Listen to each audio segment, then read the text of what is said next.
Hey, it's Dr. Courtney, and I have a question for you. Do you ever ask yourself why really smart women stay stuck even when they know better, right?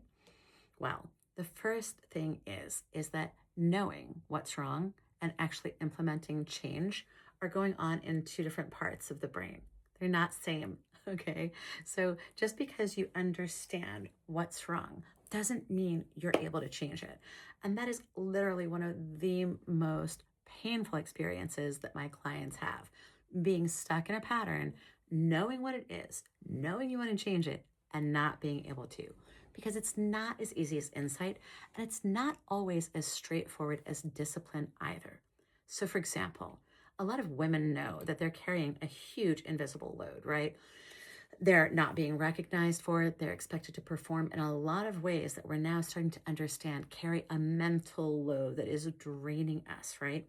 You know that there are relationships that are draining. You know that your schedule is unsustainable. You know that your boundaries maybe are weak, right? Everybody loves to say yes to a good cocktail party. I'm not going to lie. But your nervous system may be fried. The resentment is growing towards the other people that you're carrying through life. And still, you continue, right? That creates shame because we are doing things that we know we shouldn't, that we don't want to. And then the wrong conclusion is, if I understand this, what's wrong with me that I can't fix it? Because insight is not the same thing as regulation.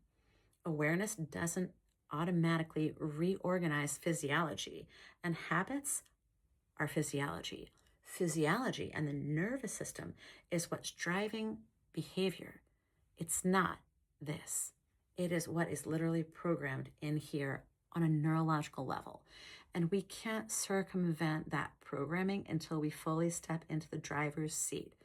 And that happens through regulating the nervous system, not through telling yourself for the 50th time not to eat ice cream after 6 o'clock. I know that's what I tell myself every day, right?